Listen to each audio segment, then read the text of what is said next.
नीट परीक्षेतील पेपरफुटी, शिक्षण व्यवस्थेतील गैरव्यवहार, 9वी नंतर वाढणारी गळती आणि 12वीपर्यंत मुलांना मोफत आणि सक्तीचे शिक्षण या प्रमुख मागण्या घेऊन श्रमजीवी संघटनेच्या नेतृत्वाखाली आज त्र्यंबकेश्वर तहसीलदार यांना निवेदन देण्यात आले।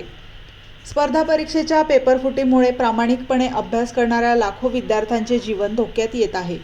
त्यामुळे परीक्षा पूर्णपणे पारदर्शक आणि गैरव्यवहार मुक्त करावी अशी मागणी यावेळी विद्यार्थ्यांनी केली।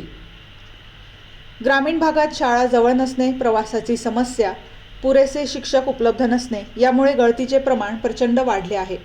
त्यामुळे बालवयातच मजुरी करण्याची सवय मुलांना लागली असून गळतीचे प्रमाण थांबवण्यासाठी शासनाने विशेष राष्ट्रीय अभियान राबवावे अशी मागणी निवेदनाद्वारे करण्यात आली।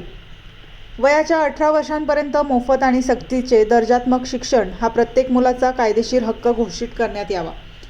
ग्रामीण ठिकाणी आजही प्रवासाच्या समस्या, शिक्षकांचा अभाव, आश्रमशाळांची दुरवस्था यामुळे गळती वाढत आहे। ग्रामीण भागात 9वी ते 12वी शाळा, पुरेसे शिक्षक, मोफत वाहतूक व्यवस्था आणि सुसज्ज वसतिगृह सुरू करण्यात यावी अशी मागणी यावेळी करण्यात आली। यावेळी श्रमजीवी संघटनेचे महिला प्रमुख निशा पुंजारे, फसाबाई सारुक्ते, सावित्रीबाई वाघर्डे, भगवान डोके, तालुका अध्यक्ष विष्णुभाऊ सरुक्ते आदी उपस्थित होते। MG न्यूज प्रतिनिधी निलेश शेकोकार।